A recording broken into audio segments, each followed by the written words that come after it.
We've discussed the brachot that you say in the morning when you get up.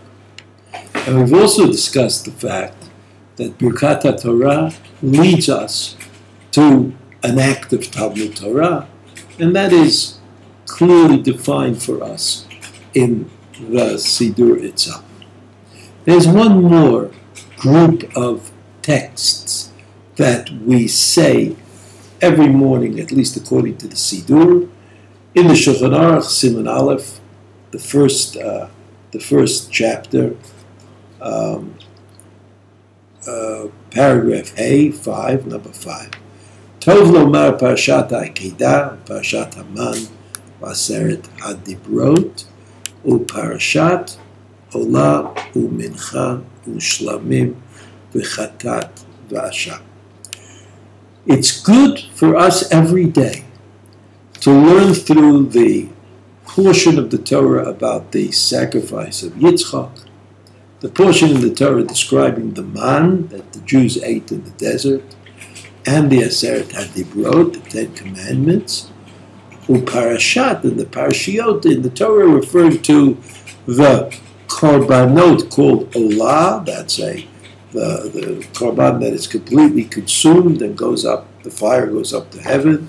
Mincha is a meal offering, Shlamim is another kind of animal Korbanot, and Chatat and Hasham are Korbanot that brought for the particular reason of Chatat, or doing a transgression. The first thing is that even though the Mechaber mentions the Aseret HaDibrot, we know that we don't say the Aseret HaDibrot every day. And the Shulchan Aruch, the Ramah adds, he says, it's forbidden to say the Aseret HaDibrot in a community. In a community, there was a time when saying the Aseret HaDibrot were problematic. And the problem was that people wanted to, at a very early stage in our history, they suggested chopping up the Torah and claiming that some of it was more important than others of it, and therefore, by saying the Aseret HaDibrot in shul or in the community, you were giving support to this position that said maybe the Aseret HaDibrot are special and they are Torah or more Torah than other parts of the Chumash itself. So we excluded this obligation, the obligation which once existed to say the Aseret HaDibrot every morning.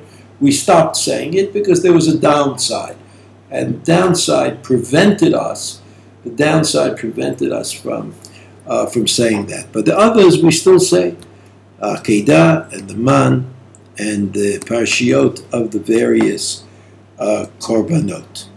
And the reason for this is explained in the Mishnah Berurah, footnote 13. And he says, the Gemara says, he quotes the Gemara that says, whoever says Tila David shalosh pa'amim biyom, whoever says Ashrei, what we call Ashrei, 3 times a day, he will surely be a valued member of the next world of Gan Eden. He says this is also true about these parashiot. The reason we say them, the Mishnah Berurah says, is that the Akedah reminds us of the merit of the fathers. And then also, in order to give ourselves responsibility to control our negative inclinations, as Yitzchak was able to do when he was prepared to give up everything. And the Man, in order that we should remind ourselves that all the goodness that we have in this world, all the support that we receive actually comes from heaven. And the third thing is that the Korbanot, we say, after all, we're missing Korbanot. We miss these sacrifices because the Torah demands daily sacrifices. Sacrifices are brought for transgression, for offenses that we've done, b'shogeg, right, unreasonably or unwillingly. And we can't do that anymore. So we remind ourselves of this Gemara. The Gemara says, Kol osek b'toras chatos ki'ilu hikriv chatos. The Gemara says in Zvachim, the Gemara says that if you learn the Torah of the Korbanot, it's somehow as though you actually gave the Korban.